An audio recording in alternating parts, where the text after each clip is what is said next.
My name is Evelyn. I'm 63 years old, a retired school secretary, and I live alone in a quiet town in Idaho. I raised my son, Josh, on my own after his father passed away when he was just 10, and for most of my adult life, I thought being a good mother meant giving everything without asking for anything in return. This past Thanksgiving, I finally realized I had given too much. We were gathered at Josh and Ashley's house. It was their turn to host, and everything looked picture perfect, the kind of setting you'd expect in a lifestyle magazine. Shiny granite countertops, fancy wine glasses, expensive furniture. The kitchen buzzed with the sound of last-minute prep, while laughter spilled in from the living room, where football played on a giant television. But the tension between Ashley and me had been simmering all evening, just beneath the surface. While Josh poured coffee for the guests, Ashley leaned in close beside me at the sink, pretending to help with the dishes. Her voice barely above a whisper, she said, "You'll only stop bringing shame to this family when you die." The words hit me like a slap.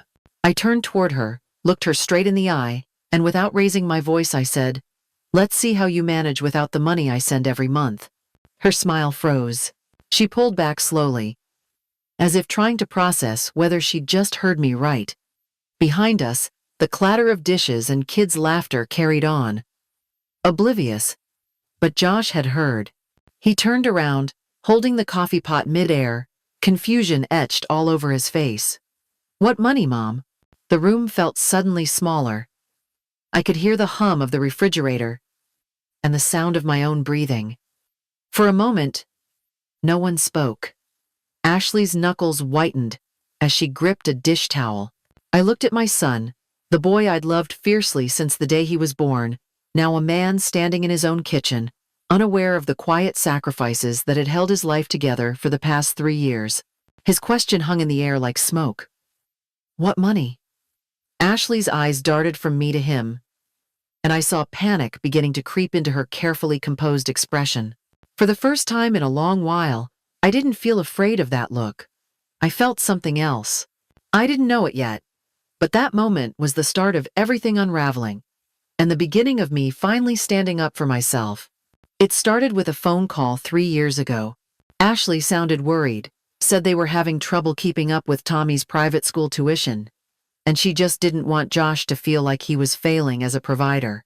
She asked if I might be willing to help, just for a few months, just until his commission checks picked up again. Of course, I said yes.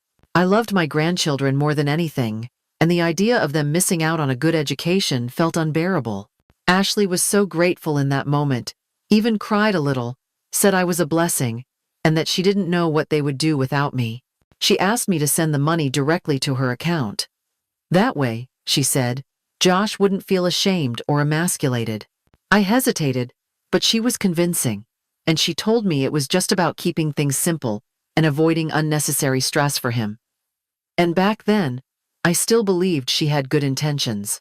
But one payment turned into another, then another. First, it was tuition, then school supplies, then baseball fees for Tommy, and dance classes for Sarah. At first, every request was wrapped in concern, always positioned as something essential for the children's happiness or development. Then came the SUV repairs. A check engine light that wouldn't go away. A new set of tires before winter. I remember wiring the money on a cold October morning, telling myself it was worth it if it kept the kids safe. Ashley thanked me with a quick text. No emojis. No warmth. The Disney trip was what made my stomach turn. She told me it was a once-in-a-lifetime opportunity, and that they'd gotten a great deal. They just needed help with the airfare.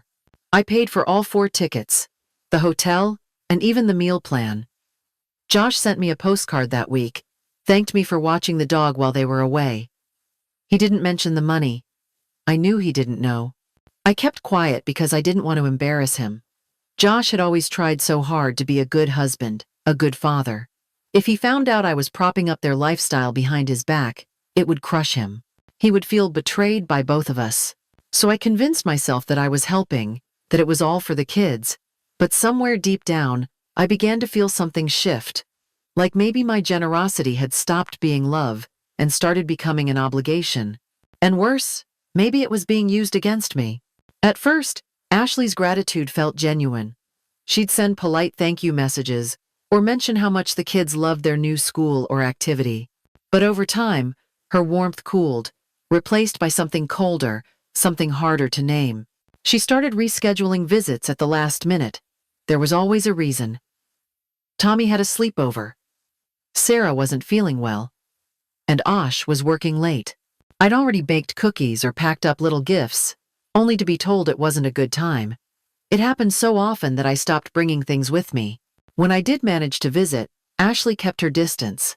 She stayed on her phone or disappeared into another room.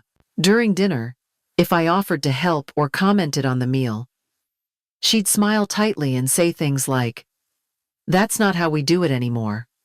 Or, "The kids are used to a different routine now." The message was always clear. I didn't belong.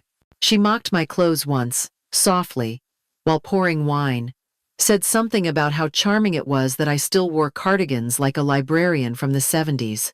Josh laughed, not unkindly, but I saw Ashley's smile linger a bit too long. It stung more than I wanted to admit. When the kids ran to hug me, she'd pull them back with a sharp reminder about homework or bedtime.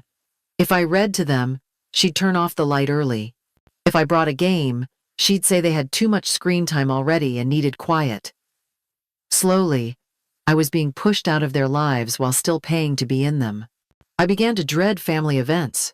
Not because I didn't want to see my son or my grandchildren, but because Ashley made every interaction feel like I was intruding. She'd glance at her watch when I spoke, changed the subject when I tried to join in. It was like I'd become invisible, except when money was needed. I told myself she was just overwhelmed, that maybe being a mother of two with a husband working long hours made her short-tempered.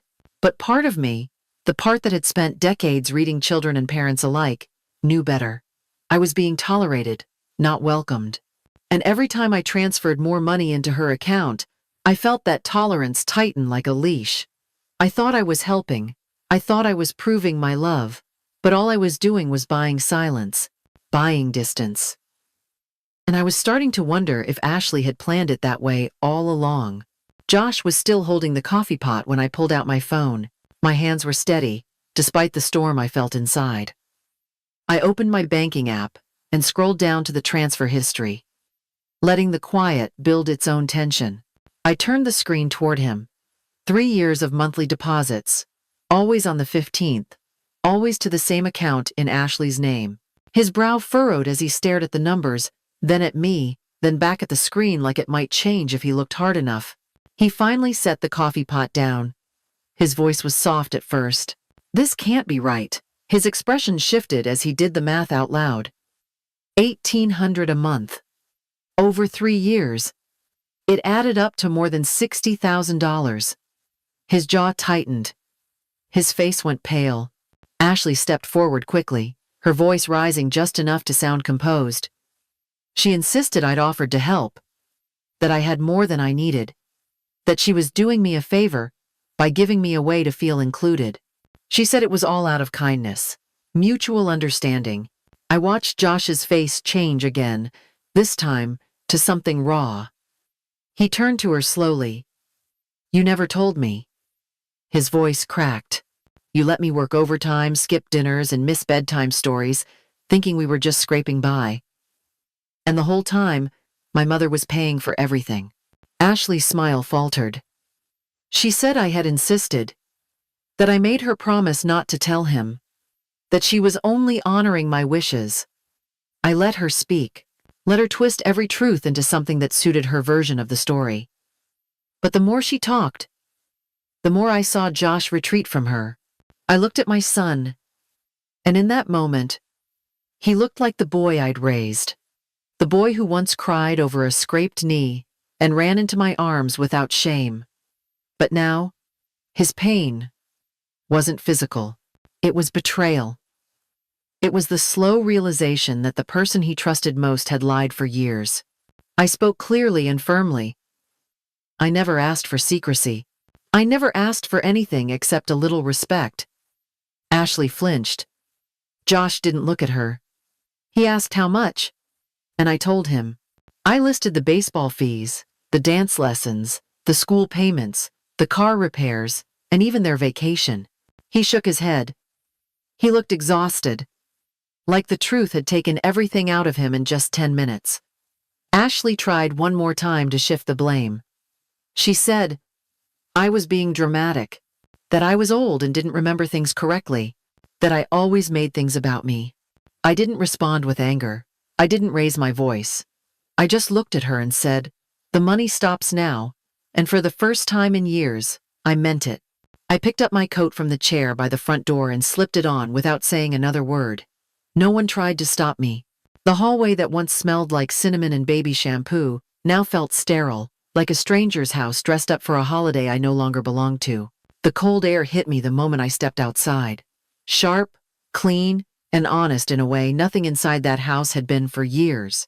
I stood on the porch for a few seconds, listening to the muffled sounds of dishes clinking and someone laughing at the television, and then I walked to my car without looking back. My phone buzzed just as I turned the key in the ignition. It was Josh.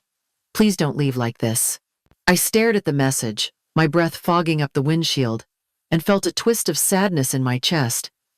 But I didn't reply. I drove home with the windows cracked, letting the wind cut through the silence in my head. I wasn't angry anymore. I wasn't even hurt. What I felt was a strange sense of lightness, like I'd been carrying something heavy and had finally set it down. That house might have been built on my money, but I was the one who needed to rebuild. Not bricks and furniture, just a sense of self I had handed away piece by piece, hoping it would buy me a place in their lives. Now, I knew better. The first thing I noticed was the silence. Not the empty kind that makes you feel alone, but the kind that fills a room with peace. No buzzing phone at 7 in the morning. No anxious texts asking for favors, money, or last-minute rides. Just the soft sound of the heater kicking in and the rustle of newspaper pages between my fingers. I started waking up before the sun, not because I had to, but because I wanted to. I'd make a fresh pot of coffee and sit by the window, watching the sky change from gray to gold. For the first time in years, I could taste my mornings instead of rushing through them with worry curled up in my stomach. I signed up for an art class at the local community center. Watercolor for beginners. My hands were clumsy at first, but something about the brush dipping into color made me feel quiet on the inside. Like I was allowed to be imperfect, allowed to just create without being useful to someone else. I called up old friends I hadn't spoken to in years. Some were surprised to hear from me, others weren't. We met for lunch, for long walks, and slowly I remembered what it felt like to laugh just because something was funny. Not to cover up exhaustion, not to keep the peace. I wasn't anyone's emergency contact anymore. And instead of feeling left out, I felt lighter. Like the edges of my life were no longer being pulled in a dozen directions. It wasn't dramatic. It was subtle. A quiet kind of healing that took root in everyday things. A hot shower, a good book, an afternoon with nothing planned. I was beginning to belong to myself again. Not as someone's mother or someone's helper, but simply as Evelyn. And that was enough. The first time I saw Tommy back on the field, I sat quietly at the edge of the bleachers with a folding chair and a thermos of cocoa. No one told me to come. I just showed up. Josh saw me from across the parking lot, gave a small nod, and that was enough. It wasn't warm, but it wasn't cold either. It was real. Tommy ran toward me after the game, sweat on his forehead, jersey stained with grass. He didn't hesitate, just threw his arms around me and said he was glad I came. I hugged him back, holding on longer than I meant to. That kind of hug doesn't ask for anything. It just means I missed you. A week later, Sarah's birthday invitation arrived in the mail. Not a group text. Not an afterthought. A real card with her handwriting, glittered stickers, and a little note that said, I hope you'll come. I bought her a bracelet with her birthstone and wrapped it in pink tissue paper. She opened it, gasped, and wore it the whole day without taking it off. After the party, we all went for pizza. It wasn't a big deal. Just paper plates, booths too small for grown-ups, and laughter bouncing off the walls. Sarah slid into the seat beside me with a slice in hand. She looked up and asked, "Grandma, are you happier now?" I didn't expect the question. It was so gentle, so sincere. Something in my chest cracked open. I smiled through the tears and nodded. Because I was. Not because everything was perfect, but because I wasn't pretending anymore. And somehow, my grandkids knew the difference. For most of my life, I believed a woman's worth was measured by how much she could give. Time, money, forgiveness, support. I gave until I was empty, thinking that made me good. Thinking it made me feel needed. But real love doesn't demand that kind of sacrifice. It doesn't come with silence or shame.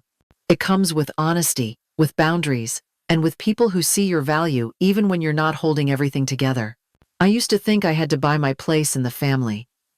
That if I stopped giving, I'd be forgotten. Now I know that the people who truly love you don't need your wallet. They need your presence, your stories. You laugh in the kitchen, and your hands are helping tie your shoes. I've found joy in the quiet parts of life. Saturday mornings when I make pancakes from scratch, with Sarah standing on a stool beside me, stirring batter and humming. We talk about school, favorite colors, and what kind of dog we'd adopt if I ever moved to a bigger place. But I don't want a bigger place. My apartment is small, just 2 bedrooms, mismatched curtains, and a kitchen that smells like cinnamon and vanilla. But when Tommy drops by after practice and kicks off his muddy sneakers at the door, when Sarah runs in and grabs my hand without asking, it feels like the heart of something whole. I used to build homes that I was never welcome in. Now I've built one where I belong. Where love shows up in small, ordinary moments, not grand sacrifices. And maybe that's the real value of a woman. Not what she gives away, but what she learns to keep for herself.